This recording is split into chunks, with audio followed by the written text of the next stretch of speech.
तो चलिए आज बात करते हैं रामपुर की। एक ऐसा गांव जहां सूरज ढलते ही ना एक अजीब सा डर का साया गहराने लगता है। आज हम इसी गांव के उन रहस्यमयी नियमों और उसकी खौफनाक शुरुआत की परतों को एक एक करके खोलेंगे। ये शब्द गांव के सरपंच के हैं। और पता है, सिर्फ ये एक सवाल ही पूरे गांव को खौफ में रखने के लिए काफी है। एक ऐसा डर जो पीढ़ियों से उनकी रगों में दौड़ता आ रहा है। आखिर ऐसा क्या है उस घंटी की आवाज में? मतलब क्यों एक पूरा का पूरा गांव हर रात सिर्फ एक आवाज के डर में जीने के लिए मजबूर है? चलिए आज इसी रहस्य से पर्दा उठाते हैं। ठीक है, तो इस रहस्य की गहराई में उतरते हैं। सबसे पहले ये समझना जरूरी है कि रामपुर में हर रात ठीक 9 बजे आखिर होता क्या है। ऐसा क्या है जो लोगों की सांसें तक रोक देता है?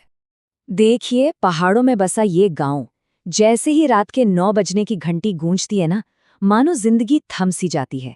हर एक इंसान, क्या बच्चा क्या बूढ़ा, सब अपने अपने घरों के अंदर कैद हो जाते हैं।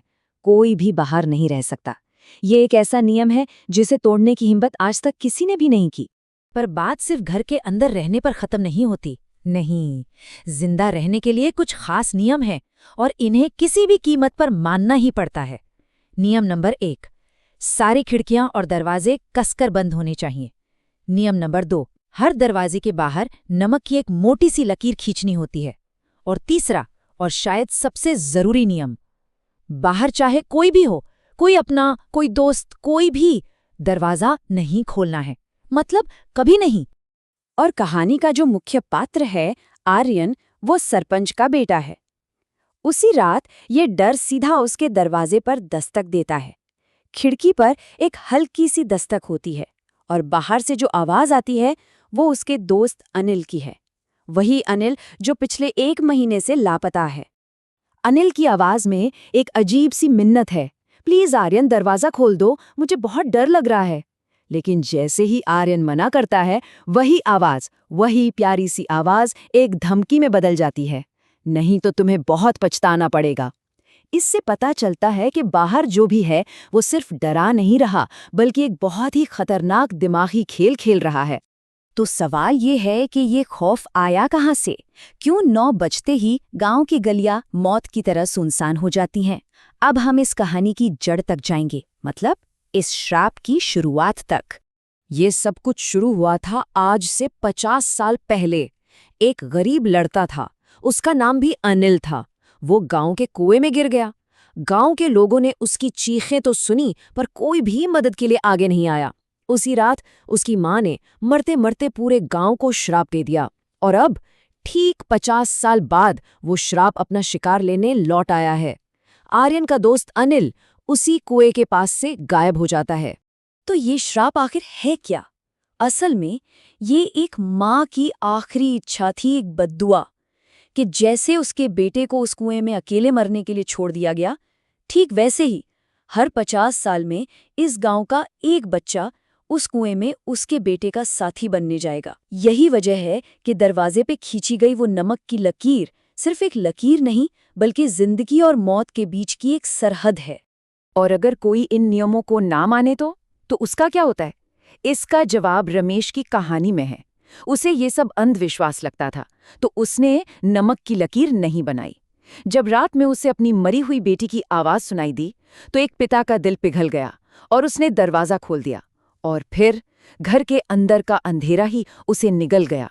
उसकी चीख ने उस रात गांव की खामोशी को चीर कर रख दिया था।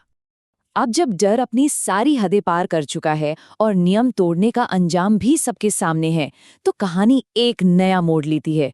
सरपंच विक्रम सिंह यानी आर्यन के पिता अब इस श्राप का सामना करने का फैसला करते हैं, सीधा उसकी जड़ में जाकर। उनका प्लान बहुत सीधा और उतना ही खतरनाक है। वो खुद उस शापित कुएं में उतरेंगे। वो उस आत्मा से अपने पूर्वजों के गुनाह की माफी मांगेंगे, बस इसी एक उम्मीद में कि दशकों से चले आ रहे इस खौफ के सिलसिले को हमेशा हमेशा के लिए खत्म कर सकें। कुएं में उतरने से ठीक पहले वो अपने बेटे आर्यन से कहते हैं, अगर मैं 9 बजे तक वापस ना आऊं तो रस्सी काट देना। ये सिर्फ एक हुक्म नहीं है, ये इस बात का सबूत है कि वो भी जानते हैं कि शायद वो वापस ना लौट पाएं। और कुएं की उस गहराई में विक्रम का सामना उस आत्मा से होता है, और वो आत्मा सिर्फ एक सवाल पूछती है, जिनकी चीखें किसी ने नहीं सुनी, उनके दर्द का हिसाब कौन देगा। ये सवाल दिखाता है कि ये सिर्फ बदला नहीं है, ये इंसाफ के लिए एक दर्द भरी पुकार है। और ऊपर कुएं के बाहर समय जैसे रेत की तरह हाथों से फिसल रहा है। घड़ी में रात के 8:59 हो चुके हैं। 9 बजने में सिर्फ 1 मिनट बाकी है और विक्रम सिंह अभी भी उस अंधेरे कुएं के अंदर ही हैं। और जैसे ही 9 बजे की पहली घंटी बजती है, रस्सी में जोर की एक हलचल होती है। गांव वाले उसे अपनी पूरी ताकत से खींचते हैं और विक्रम सिंह ठीक समय पर, बिल्कुल आखिरी पल में उस अंधेरे से बाहर आ जाते हैं। उस रात के बाद रामपुर में क्या बदला? क्या वो श्राप वाकई में टूट गया था? चलिए अब देखते हैं कहानी के इस आखिरी हिस्से को, जहां शांति तो है पर एक बेचैनी के साथ। तो जवाब है हाँ, श्राप टूट चुका था।